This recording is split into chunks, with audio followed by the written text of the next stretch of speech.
Bom dia, boa tarde, boa noite.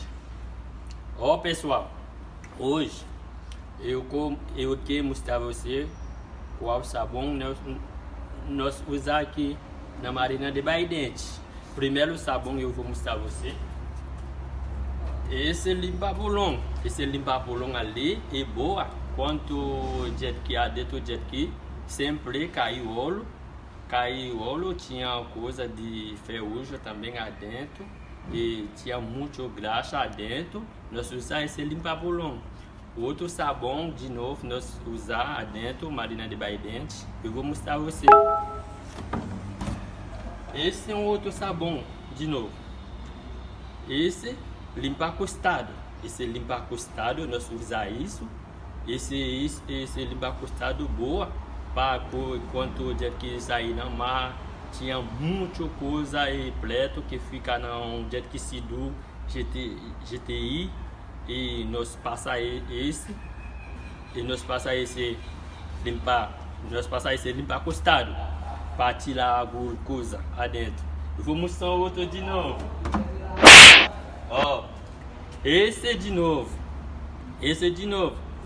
Esse é um outro sabão. Nós lava esse aqui de novo. Esse lava a louça. Esse é sabão lava a louça. Ou esse produto ali. Esse produto lava a lancha, entendeu? Esse lava a lancha. E tinha um outro produto de novo. Nós usamos aqui dentro Marina de Baidente. Esse produto aqui também, esse é vaselina. Esse vaselina, nós usamos todo esse produto lá dentro. Esse produto bom, quando você terminar a lavar jet, para você pegar esse vaselina ali, para você jogar no motor, jogar dentro da turbina, para não ficar sal.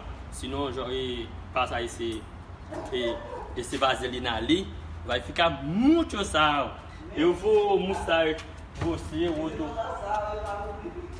Esse pano ali também, esse pano boa para secar jet, para secar carro, esse pano especial para nós usar dentro Marina de Baidente, entendeu? Esse outro ali, quando nós terminar de passar água, nós passar sabão com esse coisa ali. É tudo certo, graças a Deus. Mais para frente você vai descobrir muita coisa.